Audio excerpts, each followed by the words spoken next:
జగిత్యాల జిల్లా రాయికల్లో శివరాత్రి నాడు దళిత మహిళా ఆశా వర్కర్ను ఒక కామాంధుడు బలవంతంగా తీసుకెళ్లి కొట్టి చంపేస్తానని భయపెట్టి అత్యాచారానికి పాల్పడి వారమైనా సరే పోలీసులు ఇప్పటివరకు నిందితుని అరెస్ట్ చేయలేదు.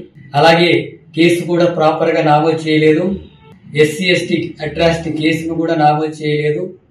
ఈ రకమైనటువంటి చర్యలు చూస్తుంటే ప్రభుత్వ యంత్రాంగం గాని పోలీసు యంత్రాంగం గాని నిందితుడికి అండగా ఉండి బాధితురాలకి అన్యాయం చేసేటటువంటి వైఖరి కనబడుతుంది. ఇప్పటివరకు సరైనటువంటి వైద్యం అందించలేదు.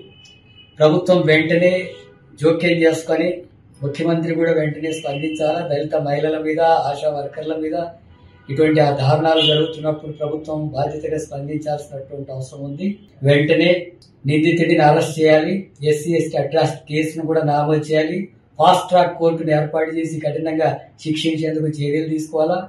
అట్లాగే బాధితురాలకి సరైనటువంటి వైద్యం అందించాలి. ఆ కుటుంబాన్ని ఆదుకోవాల్సినటువంటి బాధ్యత ఉంది. ఆయన ఒక ఉద్యోగం ఇవ్వాలా. సమాజంలో చాలా సమస్యలకు గురవుతుంది. అందుకని ఉద్యోగం ఇవ్వాలా. పిల్లలు చదువుకోవడానికి కావాల్సినటువంటి అవకాశాలు ఇవ్వాలా. ఆయనకి ఇల్లు ఇంటి స్థలం కూడా లేనటువంటి స్థితి ఉంది. ఆ సౌకర్యాలను కూడా ప్రభుత్వం కల్పించడంతో పాటు ఇలాంటి ఘటనలు జరుగుతున్నటువంటి నేపథ్యంలో పోలీసు అధికారులు సరైనటువంటి పద్ధతిలో స్పందించక ఇలాంటి ఘటనలు పునరావృతం అవుతున్నాయి. కఠినంగా ప్రభుత్వం చర్యలు తీసుకోకపోవడం వల్ల మహిళల మీద ఇలాంటి దారుణాలు జరుగుతున్నటువంటి పరిస్థితి తెలంగాణలో కూడా కొనసాగుతుంది.